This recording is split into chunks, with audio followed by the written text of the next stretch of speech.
What's up guys, and thank you for stopping by the channel. Today's project is this hyper tough lawnmower from Walmart, and the problem is that it was ran without oil and now it's dead. Or is it? Let's see if we can make this a working lawnmower once again. In a previous video about this mower, we discovered the nasty truth, which was that this mower was used without any oil in it. The engine then locked up, and once they figured out what happened, it was placed on the curb. When I got this mower, the pull rope was really tough to pull, and after taking the head off, it revealed most of the damage.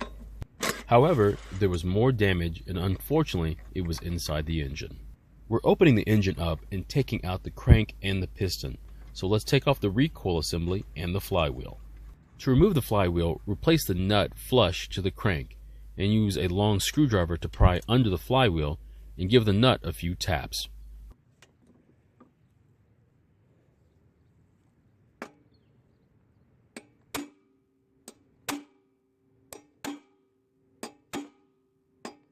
Rotate the flywheel and keep tapping until it comes loose. And don't forget to keep the brake handle taped or clamped down to release the flywheel brake.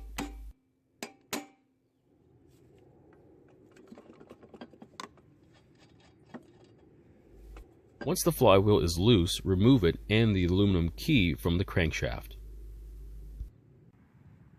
It looks like there's been some contact on the edge of the flywheel. I'm not sure, but it looks like the coil has made some contact with the flywheel. Hopefully the top bearing hasn't failed from lack of oil and allowed the flywheel to move closer to the coil. Let's turn the mower on its side and start removing the engine from the deck. Next, remove the bolt from the blade and of course the blade itself. There is absolutely zero wear on this blade. It was definitely only used for a few minutes before the engine locked up. Remove the blade adapter next and replace the bolt so you don't lose it. After doing that, remove the 3 bolts holding the engine to the deck.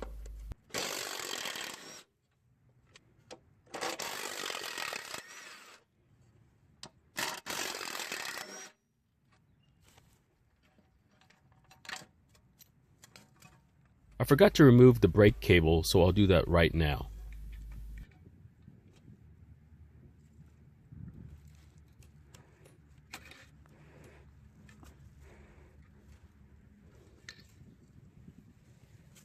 Now let's get this engine on a table and start taking off the bolts holding the sump to the block.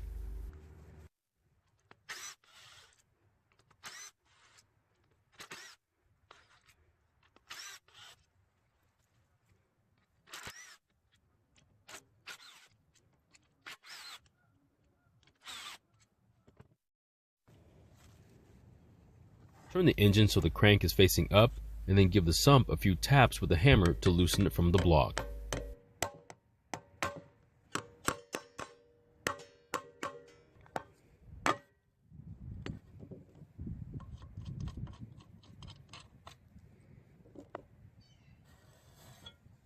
It's still really tough to turn the engine by hand. I'm going to remove the oil slinger out of the way so I don't drop it on the ground. I'm going to also use the blade adapter to help turn the engine at the crank. I can turn the engine a little bit, but it's really tough, and I even found the compression stroke. That means that the rings are still doing their job. I'm going to turn the engine back and forth to see if there's any play at the rod journal, which there isn't any. I suspect there's probably aluminum galled on the steel journal, which is causing the resistance when turning the engine over. Let's remove the rod cap and see the damage for ourselves. That was pretty interesting. The first bolt was really tight. However, the second bolt wasn't tight at all.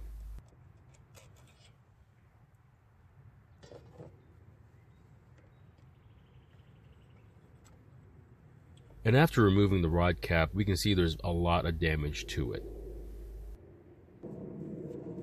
And after removing the oil film from the rod cap, we can see that there's a lot of gouging and it's pretty severe.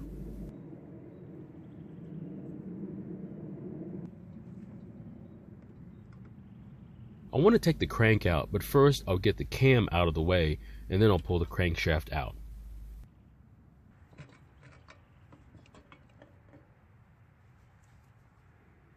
And once we take a good look at the rod journal, the damage is pretty much like it is on the connecting rod. The gouging isn't there, but there's definitely some aluminum on the journal. Let's slide out the piston and take a good look at the rings and see if there's any other damage that we can see.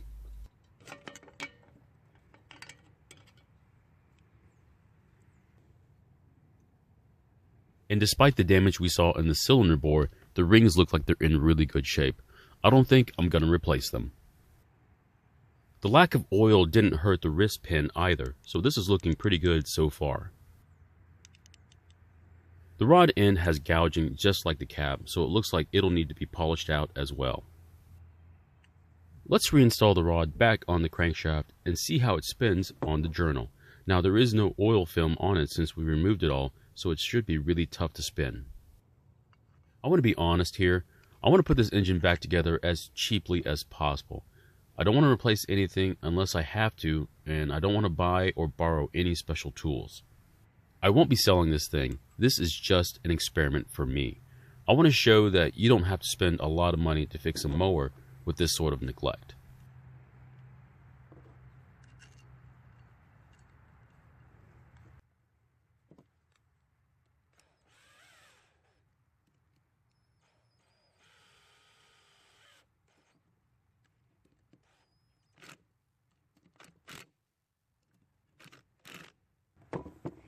And as you can see, the rod doesn't want to spin on the journal at all, and that's mainly because of the oil film that we took off.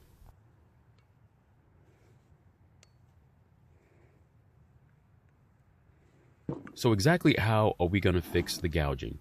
What we're going to use is some 1000 grit and possibly 600 grit sandpaper to smooth out the gouges. They do make honing tools to help smooth out the gouges. This isn't the proper way to do it. This is just an experiment. Let's remove the rod from the crank and use some of the sandpaper to start smoothing the bearing surfaces. This is going to take a long time, but it is going to start working eventually.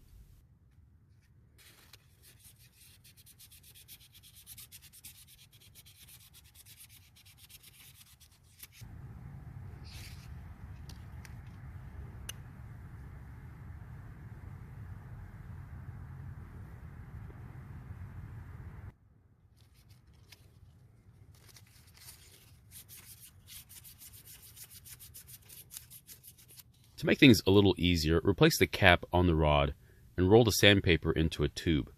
Insert the sandpaper into the rod end, and this should smooth both surfaces evenly instead of doing them individually.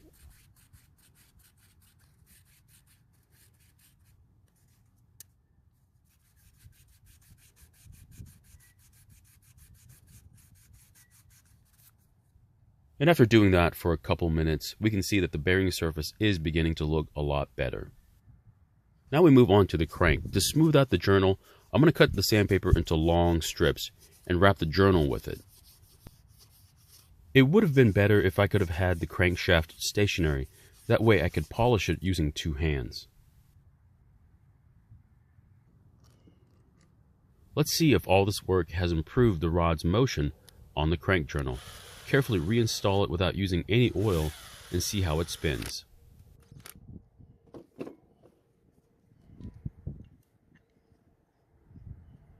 It spins a whole lot better on the journal, however it does bind up in a few spots. Let's go ahead and remove the rod again and continue the polishing.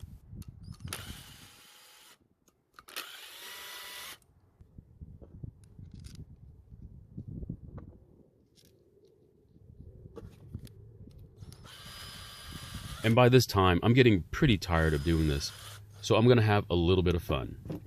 What I'm going to do is spin the rod and the piston on the sandpaper tube. This will speed up the whole process. The worst I can do is make this whole thing a lot more broken, and then I'll send it to the scrapyard.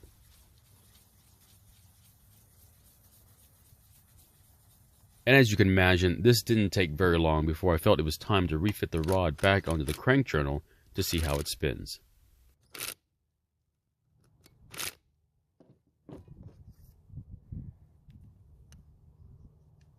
And after this test fit, it was working much better, and it probably could have been fine, but I did it one more time. I promise this is going to be the last time. It is a bit of fun doing this, but it is tiring after a little bit. You can see some of the aluminum that's being deposited on the sandpaper, so this is definitely working to polish the gouges out. Before we test fit this for the last time, let's take a look at how much the gouges have disappeared from the rod end.